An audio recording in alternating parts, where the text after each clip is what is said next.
అసలు దేవుడు ఎవరు, యేసుప్రభు ఎవరు, పరిశుద్ధాత్మ దేవుడు ఎవరు, ఏ లోకం, ఎందుకు వచ్చాము, ఎక్కడికి వెళ్తాము, ఈ విషయాలు ఏ తల్లిదండ్రులు చెప్పరండి.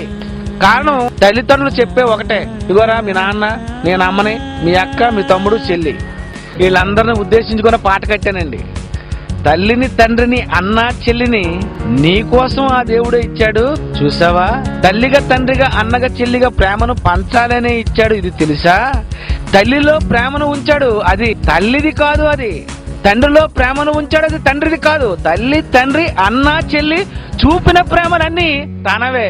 ప్రేమను చూపాడు. ఇలా చెప్పకపోతే ఎలా? నీకు తల్లి ప్రేమ చూపించాలని తల్లిని ఇచ్చాడు, తండ్రి ప్రేమ చూపించాలని నీకు తండ్రిని ఇచ్చాడు, తమ్ముడు ప్రేమ చూపించాలని అన్న ప్రేమ చెల్లి ప్రేమ చూపించాలని బంధువులు, వీళ్ళందరి పాత్రలు, ఇన్ని రకాలైనటువంటి క్యారెక్టర్స్ ఎందుకు దించాడు? ఇవన్నీ ఎందుకు దించాడంటే ఇవన్నీ కూడా నువ్వు పొందాలని. ఇవన్నీ కూడా ఎవరిలో ఉన్నాయి? దేవునిలో ఉన్నాయి.